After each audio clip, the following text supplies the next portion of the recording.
In delving into the philosophical discourse on the concept of God, we encounter a spectrum of insights from some of history's most eminent thinkers, each offering a distinct lens through which to view the divine, existence, and the cosmos. Plato sets the stage with his theory of forms, where the form of the good reigns supreme, resembling the highest principle or a godlike essence.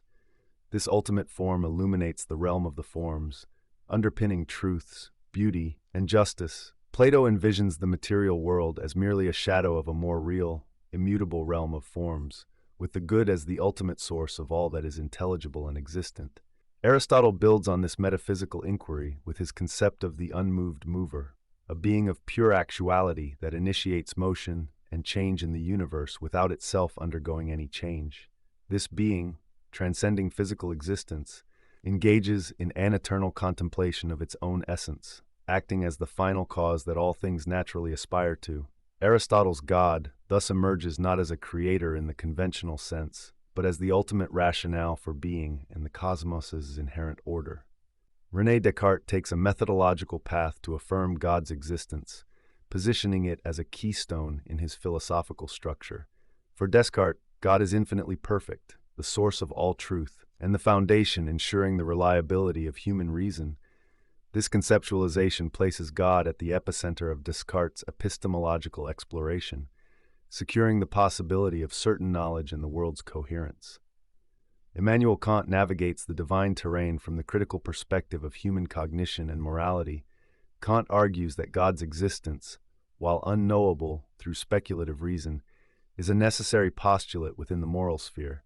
In this realm, God underwrites moral law and ultimate justice, facilitating the realization of the highest good, wherein virtue aligns with happiness. Friedrich Nietzsche proclaims the death of God, marking a profound cultural and philosophical pivot away from traditional Christian mores. Nietzsche's critique targets the nihilism born from the decline of religious faith, advocating for a reevaluation of values toward life affirmation, strength, and creativity. He posits the Übermensch as the harbinger of new values in the void left by God's demise, challenging humanity to transcend existential angst. David Hume introduces a deep skepticism, interrogating the empirical and logical basis of conventional arguments for God's existence. Through empirical scrutiny, Hume assesses the design, cosmological, and ontological arguments, finding them lacking in empirical substantiation. His examination underscores the difficulties of reconciling the notion of a benevolent, omnipotent deity with the reality of evil and suffering.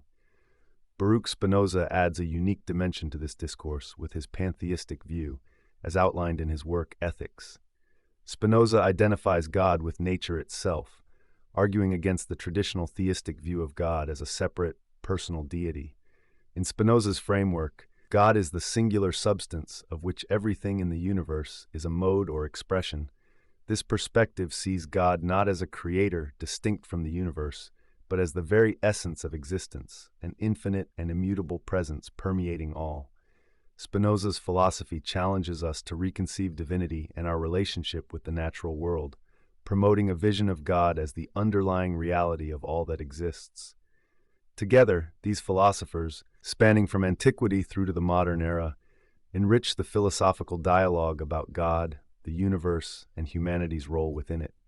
Their varied viewpoints provide a deep well of philosophical thought on the divine, prompting us to reflect on our own beliefs and the foundations of our understanding of reality.